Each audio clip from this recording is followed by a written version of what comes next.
Good afternoon, everyone. Welcome to a gorgeous Oregon day.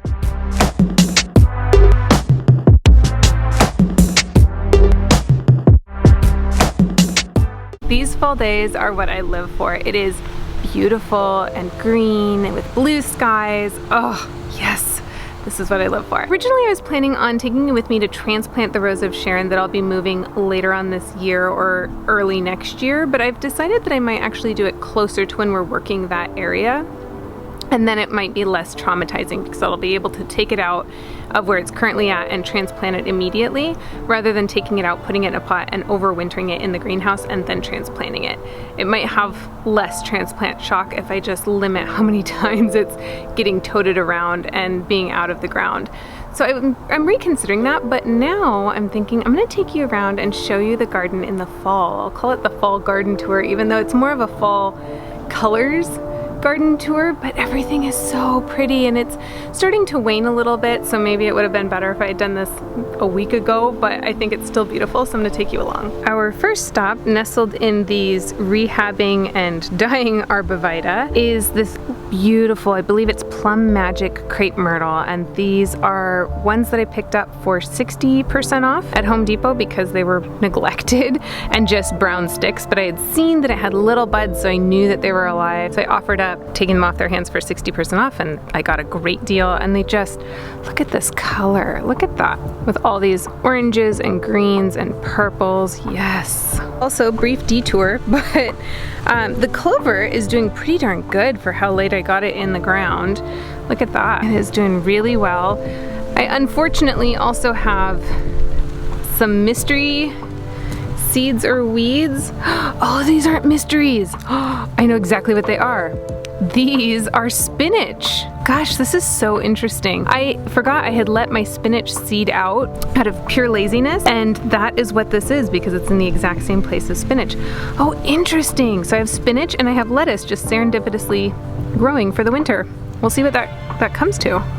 This is a dappled willow, and you can see that it has this red bark, and I love that because as it loses its leaves, it has this winter interest. You can see that gorgeous color. So in the summer, there's this beautiful color against the green and the white, and then in the winter, there is red. Love it. We have this blue Arctic willow. I can't remember if it's a dwarf or not. I don't think so. Given its vigorous growth rate, I don't think so. But it has really beautiful, almost blue-green leaves, and then in the fall, they turn yellow, and you just have this really pretty, subtle fall color to it that I really have enjoyed. And then, of course, you have the dark branches coming off of it that add additional interest. Really pretty. Now we'll make our way over to the Wigala and Sweet Alyssum. This is a variegated Wigala, and then next to it is the Sweet Alyssum and some Dahlias within the Sweet Alyssum. And as you can see, they are all going really, really strong except for the Dahlia. The Dahlia is done for the season, but hopefully it will be back. I've had pretty good luck with Dahlias, so I'm gonna just leave it in the ground. But it's looking really pretty, and it's a nice touch of foliage when a lot of things are bare right now. It just looks really pretty and lush and alive when a lot of everything else is going dormant. And little did you know, but this is the third time I filmed this. The first time I flubbed it up because I don't really know how to talk apparently, and the second time the audio didn't record. So I'm hoping for this third time it will be a charm and will work very well for this video. And then just off to the side of that variegated Wigala, oh my gosh. I'm gonna get so much hate mail from all 2 people who watch this video. Off to the side of that Wigala is this burning bush that finally started to give us fall color. You can see it's starting to turn red, and that brilliant, brilliant color of red that they're known for. And ours has just been this kind of dark wine color for quite a while, and now it's just starting to take off in color. And then just to give you an overview of what the whole space looks like, we've got the trees. Some of the trees, the leaves are finally turning and there is a plane.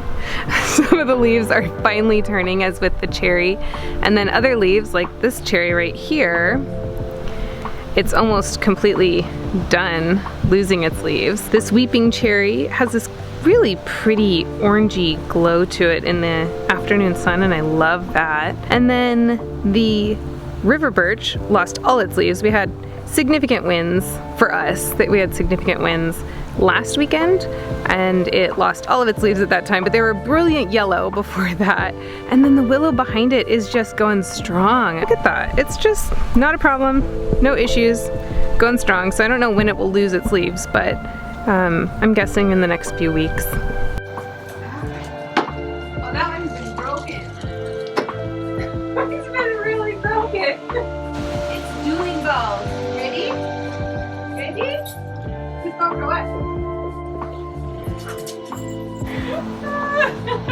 Walter and Sadie, like most siblings I think, have a sibling rivalry going in which if one of them has a ball, the other one wants it. So I try to use two and head that off. That doesn't always work, but I try.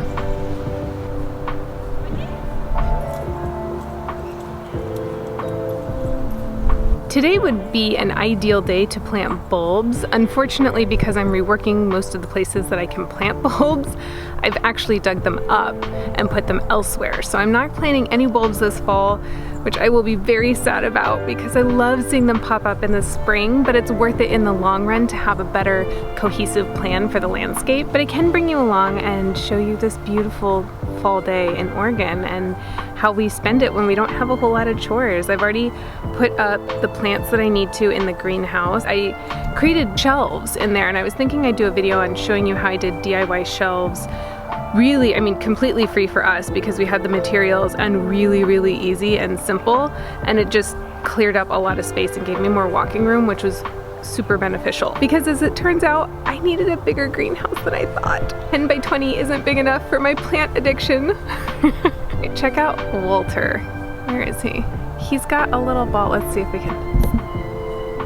Little ball. He's so cute. If you follow me on Instagram, you know that I found mystery gourds growing in one of the beds after we had removed trees. And I didn't know what they were, and it turns out they were pumpkins, which I've always wanted to grow. So they are basically ripe now and ready for picking, and we're gonna pick them tomorrow on Halloween and carve them. So that's exciting. But I can show you what they look like now. Little sneak peek. Oh my goodness. And here they are. It's like Brooke's pumpkin patch. Oh, I love it. Look at that. Look at how big they are. They're massive. And we have 6 of them. So we have 2 in there, and then 2 more back there, along with those 2. Oh wow. And one that's trying, but is probably not gonna get, oh, look at that. This thing is still pumping them out. Wow.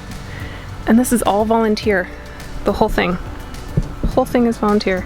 And the whole thing is covered in powdery mildew, but you know, you win some, you lose some. But yeah, it's pretty aggressive. And then we also have like a little baby volunteer over there. Super cute. This whole bed was done this year in May, and we have some Kudos Gold Dwarf Agastache, we have some Prunella, and then we have what I believe is April's Night Salvia. And then just past that we have an evergreen Hebe, and unfortunately the flocking that you see on it, all those little white parts of it, that is not natural. That is because my husband accidentally sprayed it when he was painting our house. So yay, I am glad that our house is having siding and painted, but bummer that it got the paint on the plants that I've been nurturing for the last 6 months. They also got on the rhodie, so I just try not to think about that and pretend that it didn't happen. Everything in this garden bed is more or less spent. The gladiolas are done, the lilacs are losing their leaves, the sedum, as you can see, is turning a pretty autumn color, but it's definitely on its way out, and all the euphorbias are in desperate need of being trimmed. One thing I'm very excited about in this bed is this, what we believe is a pin oak, and it has grown 4 feet this year. Just this year, it has grown 4 feet, which is really insane. When it goes fully dormant and loses all of its leaves, we will be transplanting it over into this bed right here. But we will be waiting for it to be fully dormant so that it doesn't have as much transplant shock. I will look for a before photo so I can show you what our house looked like before. Yes, it is currently two-toned. That is blue old siding and then newly painted new siding. But the transformation is dramatically different. So I'll try and find a before photo and post it up here. I love that Mother Nature was just like, hey, you've wanted pumpkins for 7 years. I'm just gonna let you grow some pumpkins, whether you plan to or not. And I got them and they turned out gorgeous and beautiful and were maintenance free. I mean, we did nothing. We didn't plant them, we didn't water them, we didn't fertilize them, we didn't do really anything to them, and they just grew and grew and grew. So I will definitely be planting pumpkins next year. I might even save the seeds from this crop because it was such a good plant. I mean, clearly it did well. I hope you enjoyed this intimate little garden tour during the fall season when all the colors are gorgeous and beautiful. And I love documenting what's going on during each season so that I can record that and know next year when I'm wondering, when did that lose its leaves or what color did that turn in the fall? This has been really helpful in letting me do that and letting me grow as a gardener. If you like this video, go ahead and hit the thumbs up button down below and subscribe. Let me know in the comments section what's happening in your garden during the fall. I love to hear the types of plants that people choose to plant and how they perform throughout the seasons. So beautiful and so interesting. So please share in the comments, and until next time, I'll see you in the next video. It smells like onions. It's so weird when we cut the grass around here. It smells like onions because we have so many wild onions. It's cheap, easy, and free. Nope, those are two of the same things. I should have the dogs give the garden tour. They're better on camera than I am. That button down below. I can't talk today.